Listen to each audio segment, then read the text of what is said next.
Hello, you wonderful people of the internet.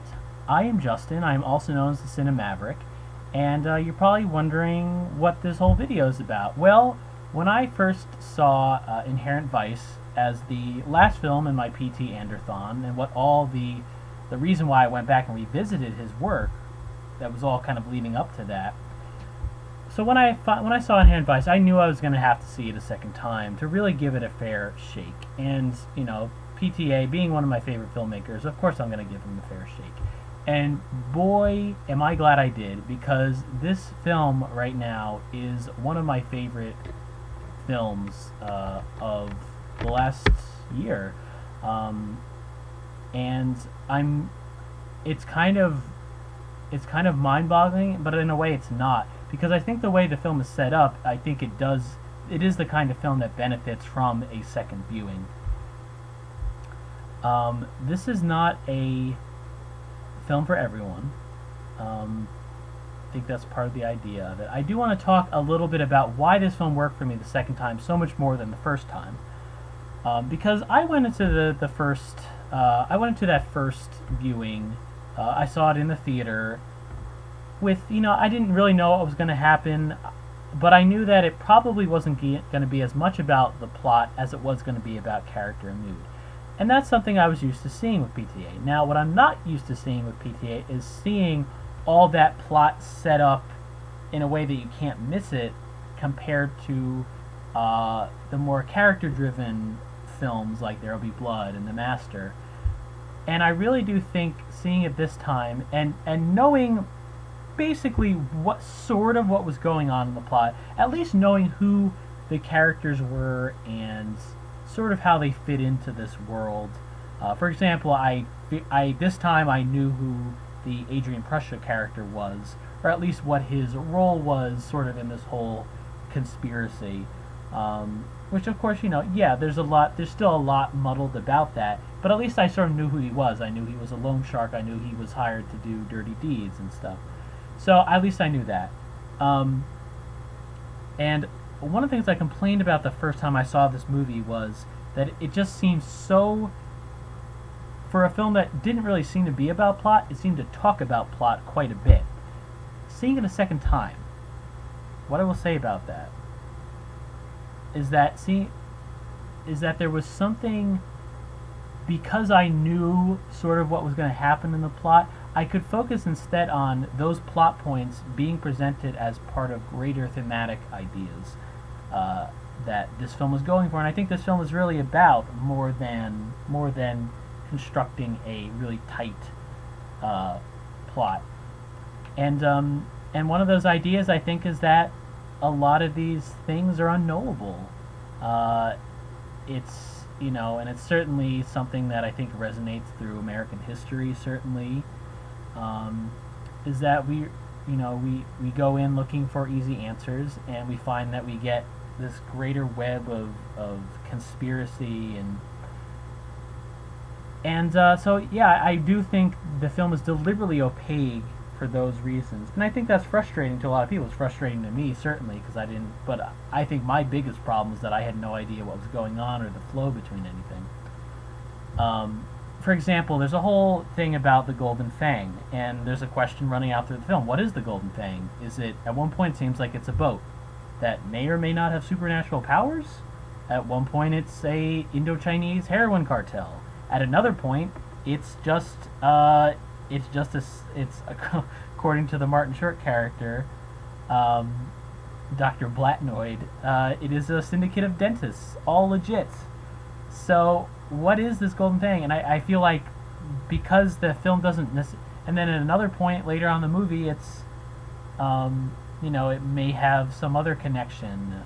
But I think he deliberately doesn't answer that question because of the general opaqueness of this film, and also just the nature of this idea of the nature of investigation never really giving you all the answers. Now, I think what this film also does really well, that I touched upon, I believe, in my first take, was it really blurs the line between reality and hallucination.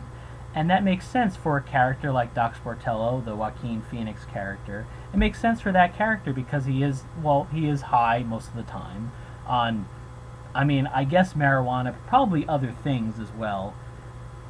So it really is, I think, doesn't really give you a clear picture of what is real, what's in his head, or if certain characters are real or not.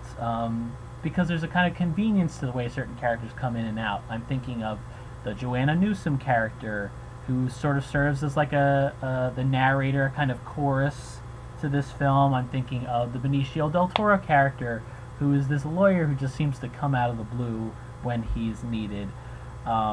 So there is, like I said, I think there is that line between reality and hallucination. And there's an early scene where Michael K. Williams, playing this sort of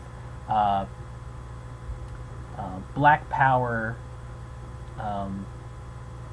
figure who had some dealings with Nazis while he was in prison.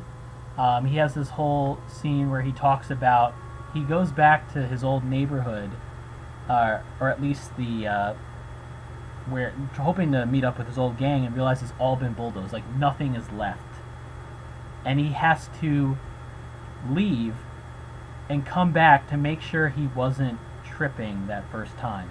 And I think that's really fascinating, because one of the questions this film asks is, when do things get so crazy, so convoluted, or so drastically change that we can only explain it as a result of a bad trip? I mean, so I do think there is that line between reality and hallucination.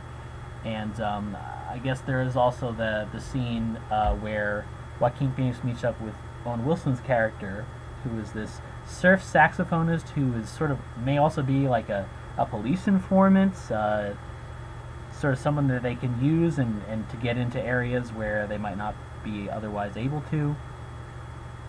And I just love the fog keeps enveloping that scene more and more as the scene goes along. We're to the point where it becomes supernatural, and I think it blurs. You don't know if it's smoke or fog from the natural surroundings, or if it's from, someone blowing smoke or something, like because of the drug-fueled nature of it. But yeah, and so I do think he is, like I said, blurring the line between what we perceive as reality and what may be the result of a bad trip, and how those things can go back and forth, and it's not always clear what is our perception and what is our reality.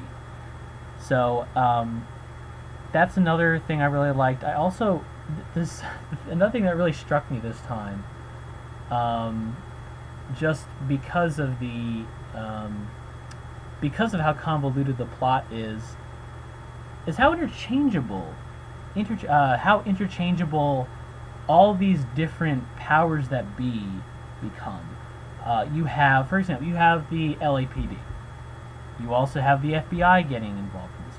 You have neo-Nazis who may or may not be muscle for this real estate developer, who may or may not be responsible for example, bulldozing the neighborhood that the Michael K. Williams talks about.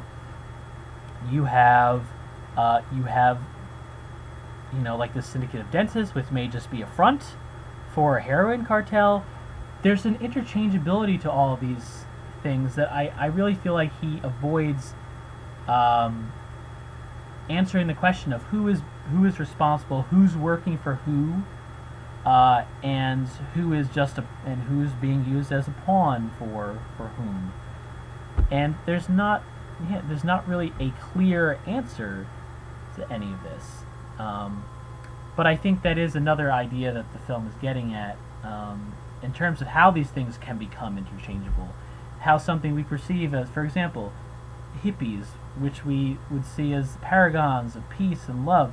Well, the Manson family was a commune of hippies, and obviously there's a lot of paranoia, especially in 1970 when the murders took place. There's a lot of paranoia that that must mean that all hippies now have some kind of evil,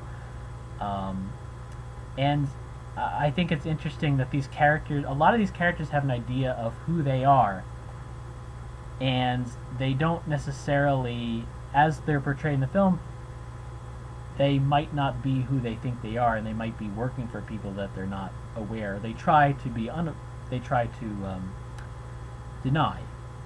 I'm thinking of Josh Brolin as Bigfoot Bjornsson, this cop who, by all and for all intents and purposes, should be. He is the paragon of the establishment, right down to his haircut, that crew cut, that's his demeanor, the suits that he wears, the way he keeps putting down the hippie community, like all these things that he does that you think would make him a top dog in the LAPD, but seems to be always he's kind of like he's not considered like a major character. And I think the film really, as the film goes along, we see him sort of coming down to earth more and more, and it all crystallizes in that one scene toward the end, which maybe I shouldn't give away too much about if you haven't seen the film, but man, you really, it's a really powerful scene where he sort of acknowledges something for Doc, something about himself, and commits this act, which is both hysterical and totally unexpected. But I think that's interesting. There's that whole thing, we learned something about Bigfoot's former partner that may be a reason. So, like I said, there's a fluidity to these different identities and these different personas that people like to cultivate for themselves. And I think the film really breaks them down, which is part of why I love it. And while we're getting into that, it's not just all the characters around the main character, it's also Doc Sportello, our main character, who seems at the outset very kind of innocent, maybe a little bit naive, but then we learn some things in this drug trip of a film that he might not be the nice, do-gooder, reliable personality that we think. I'm thinking particularly of the scene where he meets up with Shasta. It's I'd say toward the middle, maybe 3/4 into the film, in his apartment, and there's a scene there that I probably shouldn't get into again if you haven't seen the film. But there's just something about the way that's filmed and how unexpected it is that I think we're meant to rethink what we think we know about Doc Sportello and about the identity that he's cultivated for himself. I was really even more impressed with Catherine Waterston and Josh Brolin this time. I was impressed with the entire cast, really. I don't think there's a bad performance in the film. I think it's all for some of these people, it may even be career best. I love the way that he utilizes Owen Wilson in the film. I do, even though he only has one scene, I do really like Michael K. Williams in that one scene, because I think he sets up a lot of the ideas that the film is going to explore through the rest of it. Jenna Malone's great in that scene where she's talking about her history as a drug addict and what it did to her baby, and that's really great. And she never overplays it. That's a really wonderful scene. This film is full of wonderful scenes, though. But I do want to get to Catherine Waterston, because I really think what I love about the way she plays that character is we can never get, and it ties into the bigger ideas of the film, certainly. We never really know if she's a hallucination or a real person. I think both are very plausible. Because I love that she has certain line deliveries where it almost seems like she could be catering to a fantasy that Doc has about her, and so she could be a figment of Doc's imagination. At the same time, she could also be playing a role and sort of trying to cater to that, but also maybe revealing something else, something beyond just being a fantasy version of, like a fantasy sort of figure for Doc Sportello. I think she gives enough, and I'm thinking in particular of the very last shot in the film. It's a really fascinating one, and I really just the emotion on her face in that scene. It's again very unexpected. Just really really powerful stuff. So anyway, I've rambled a lot now, considering this is my second video, but on the same film.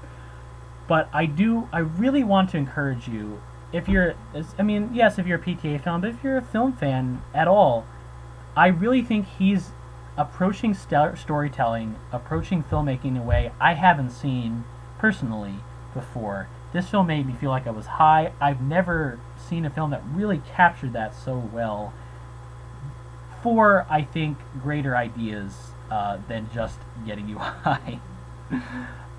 Like I said, I think it is a lot about identity. I think it's about, certainly about America at the time.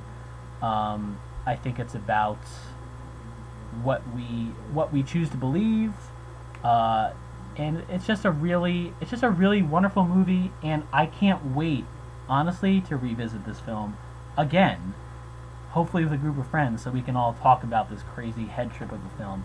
And yeah, like I said the first time, this is a very different movie than any of his movies. That's great. Here's a filmmaker who continues to reinvent himself. He continues to attract top tier talent. He is a filmmaker still, like, at his peak, and yeah, this might confirm that he has no bad movies, in my opinion. He has no bad movies. He has no, like, I think all of his films are really good to great, and I can't say that about most filmmakers. Now, granted, he only has 7 films, so we'll see what happens, but I cannot wait to see what he is up to next. I'm not sure. I've been looking to what his next project is, but I can't seem to find anything about it. So, but I assume we'll know, we'll know fairly soon. So yeah, this is probably one of my, like I said, this is one of my favorite films of the year. I really loved it this second time, and I really encourage you, even if you've seen it the first time, you're not sure what you just saw. That was my reaction too. And I really encourage you to revisit it, because I think it just gets so much better for the reasons that I enumerated. Anyway, I have talked way too long at this point, so I want to thank you for watching, and yeah, I hope you continue to read my blog. I will be posting like a top 10 films there. I will also be doing my top performances of 2014, so look for that very soon. So again, thank you for watching, and take care.